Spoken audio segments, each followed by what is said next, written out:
How to retrieve your purchase history on Temu app. Let's get started. Launch your Temu app. Make sure you have already logged into your account. You're gonna land to the home page.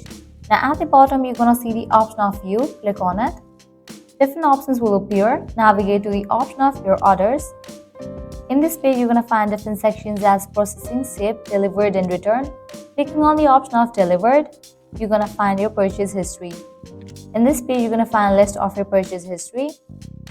If you want to search for the specific item that you have purchased, click on this option, Self-Service to find order.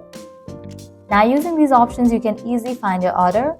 You can use the phone number, email address, order ID, or payment information. Select the option that best suits you.